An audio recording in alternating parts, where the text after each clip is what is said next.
Hello.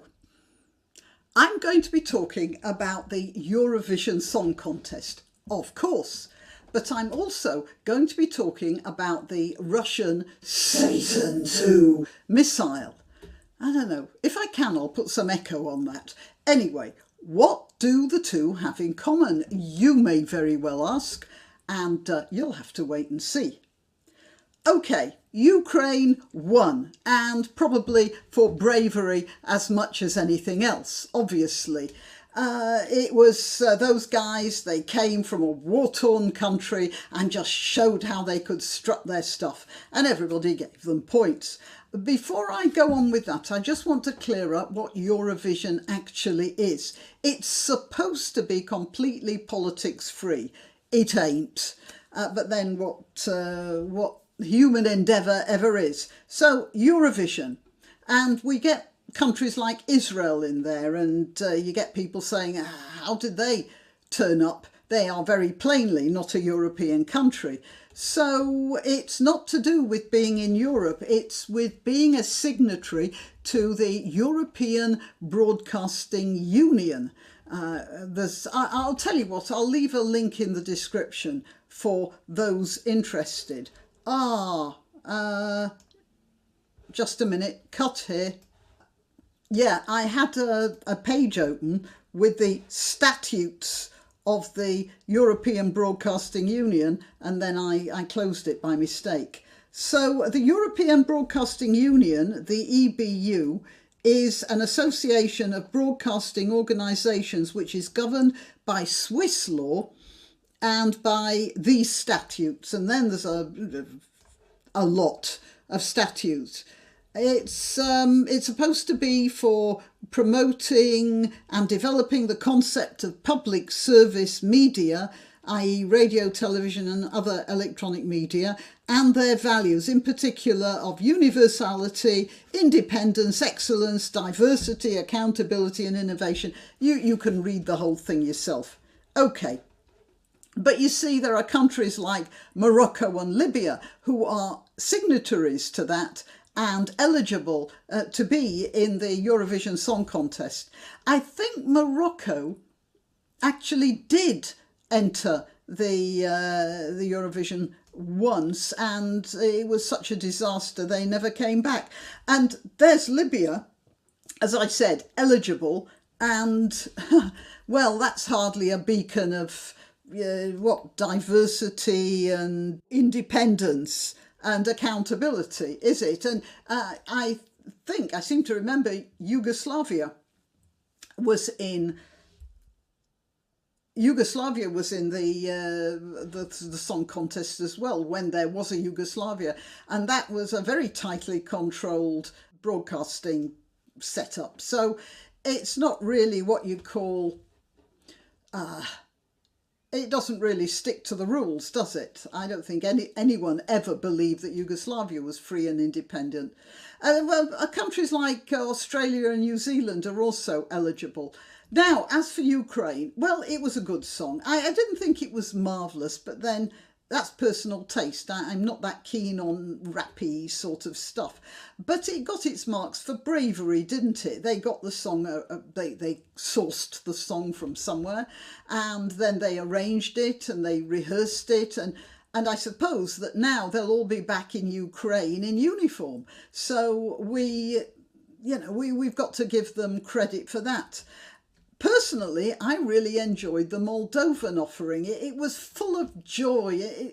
In these times, that's what we want, isn't it? It was full of life and energy and bounce. It made me really happy, and that's what things are about. So Ukraine got the sympathy vote, then the UK came second, which is unusual. Actually, I was very surprised. Now, first of all, I want to say I didn't see it live because we don't pay our television licence. So I cannot watch live television, which I don't. I have plenty to watch on YouTube and Rumble and Netflix and Amazon Prime and all the rest of it. So I don't miss that. And I just went to bed early, and then I got up early and I watched some of the acts. I didn't watch all. I didn't sit there watching all of them. And I saw the UK entry, and I was actually very surprised because I don't know Sam Ryder. I've never heard of him. He had a ridiculous costume, and I thought, oh, this is going to be another UK failure. And what a voice! What a performer he is! It's a terrific performance. I had absolutely no idea about that. And if only for the performance he deserved to be as high as he was. Of course, first place we knew was already taken. I suspect that some of the European countries, especially the East European ones, I didn't see the voting, so I'm just guessing here, they voted for the UK because they were sympathetic to the British support for Ukraine. Who said it wasn't political? But the other thing that surprised me was to learn that France gave Britain 12 points. How did that happen? Okay, so while I'm on the subject, it's possibly not entirely coincidental that Germany came bottom with 6 points. And I suggest that that might be, and again, I don't know, but fed up votes from countries who are now struggling with their gas supplies and are annoyed with Germany, who are enlarging or refilling the Russian coffers with Deutschmarks or rubles or whatever that they're using to keep the war going in the Ukraine, in order for Germany to be able to buy energy supplies. And so I suppose some of those countries just decided to give their votes elsewhere. So Ukraine was 631, UK got 466. It was a pretty good song, as I said. Maybe the song itself shouldn't have come second, but Sam Ryder certainly should have. He's just a brilliant performer. I'll have to watch out for him. Now, Spain got 459, which is pretty good, and I'm quite sure that was a booty vote. I mean, well, I'll put a picture. I'm putting pictures up. And while I was watching that, and my jaw dropping open, this is Spain. Somewhere at the back of my mind, I could hear this sort of rumbling sound, and I wondered what it was. And then I realised it was General Franco spinning in his grave. When I was a kid, women were being arrested for wearing shorts off the beach in Spain. And I remember talking to an old guy once. He'd got arrested. He was Spanish.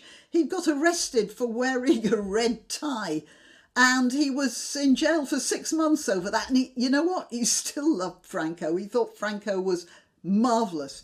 Okay, now Moldova came 7th. I'd have given them 2nd simply because their performance was filled with so much fun. If you haven't seen it already, just go on YouTube and watch them. It was full of joie de vivre. It was just what we all needed. And then Norway. No, what was that about? No wonder they were wearing masks. Anyway, while I was watching the Norwegians making a complete sort of pig's breakfast of the Eurovision, I wondered if the Russians were watching. You see, because the Russians are being fed a constant diet of doom and gloom and threat and disaster. And I wonder if some of them could see the Eurovision. I don't know if they can get that some of them will. And watching the rest of the Europeans enjoying life and celebrating life and making fun of competitions. And I wonder if they can see the disconnect. Anyway, while I'm on the subject, I want to talk about Russia boasting about their hypersonic missile, or maybe it's a super hypersonic missile, or even a super duper hypersonic missile. I'm not entirely sure. But I did prepare a little song for you. You see, I'm auditioning for next year's competition so here goes. It's a Super Satan 1600 miles an hour missile, able to destroy New York, it's really very fissile. The Russians say we should watch out, they're really being hostile. With their Super Satan 1600 miles an hour missile, rum-diddle-lum-diddle-ah, rum-diddle-lum-diddle-ah. Oh well, do you think I made it now? Back to the serious stuff. Here's the opening screen of a lecture by John Mearsheimer in which he shows how NATO, the lecture, he proves how NATO has pushed Russia into this defensive aggression. And I have a question to ask. It's this. The Russians can reach New York with a missile in 200 seconds. Oh, 200 seconds. That means for sure the USA can do the same thing.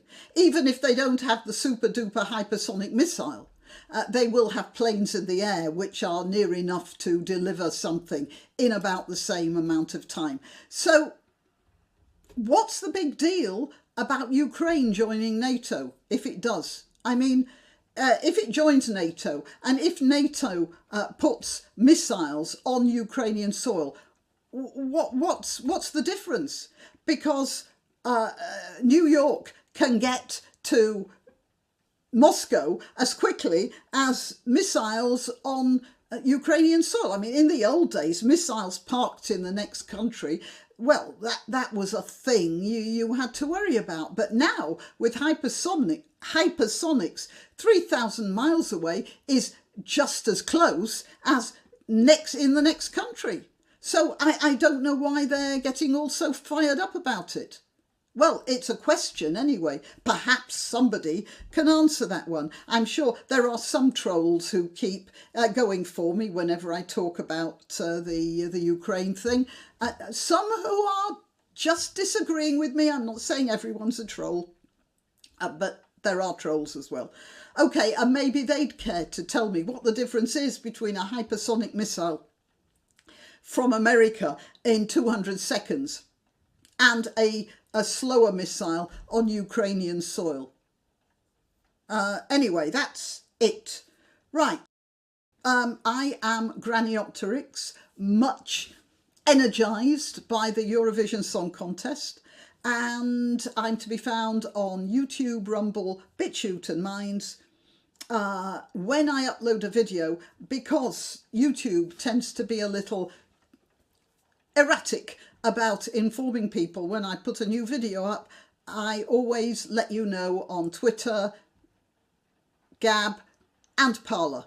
Parler when it's in the mood, of course. And there you are. Right, that's it. So I'll let you know on those. So if you subscribe to one of them, you'll never miss a video and think I might sing again. Right, please like this video, share it. What else? Contribute to the channel if you can. Just make sure you do have a subscription. Apparently it helps the algorithm. All right, that's it. Till next time. Why not treat yourself or a favoured relative or friend to these magnificent examples of merch? The mugs and t-shirts come in the Graniopteryx design or Grambo with a firearm or the more deadly knitting needles. Go to www.graniopteryx.com and whatever platform you're watching this on, please click like, subscribe and share, share, share.